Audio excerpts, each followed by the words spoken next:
Mr. Ma has apologized for his comments, as he should have. A public apology. A national controversy. And a response from the Prime Minister that's leaving more questions than answers. Because when a politician says something controversial, the expectation is simple. There are consequences. But this time, something feels different. Last week, Canadian Member of Parliament Michael Ma became the center of attention during a parliamentary committee meeting. What seemed like a routine discussion quickly turned into something much bigger. While questioning an expert witness, his comments were interpreted by many as dismissing concerns about forced labor, one of the most sensitive and globally debated human rights issues today. And almost immediately, the reaction was intense. Criticism poured in from political observers, analysts, and the public. Because this wasn't just about wording. It was about what those words could imply. He continues to be a member of our caucus, and I'll continue to work with him. That moment right there changed everything. Yes, there was an apology. Yes, the seriousness of the issue was acknowledged. But the key detail, the one people can't ignore, is what didn't happen. No suspension. No removal. No clear disciplinary action. And that's where the real story begins. To understand why this matters, you have to look beyond the apology itself. The issue at the center of this controversy involves allegations of forced labor linked to the region of Xinjiang. For years, this region has been under international scrutiny, particularly regarding the treatment of Uyghurs. Multiple governments and organizations have raised concerns.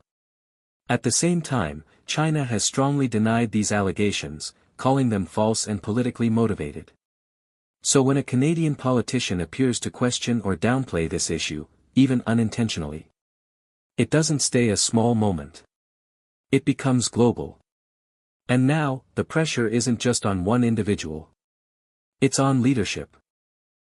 Because Prime Minister Mark Carney is not just responding to a comment.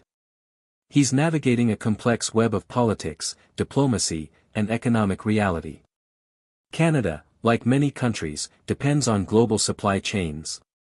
And those supply chains are deeply connected to China. From manufacturing, to technology, to electric vehicles.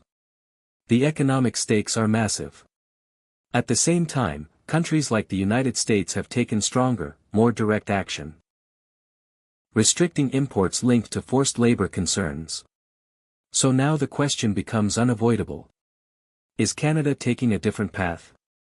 Or is it simply trying to avoid escalating tensions? Because every decision here sends a message. Not just domestically, but globally. And this is where things get even more interesting. In politics, what leaders choose not to do can sometimes speak louder than what they say. An apology can calm a situation. But the absence of consequences can keep it alive. And right now, people are watching closely. Not just what was said, but what happens next. Because if this situation fades away without action, what precedent does that set? Does it mean words like these carry less weight? Or does it reveal something deeper about how governments handle sensitive global issues? These are the questions that don't have easy answers. And that's exactly why this story isn't going away. At the center of it all is a simple but powerful contrast.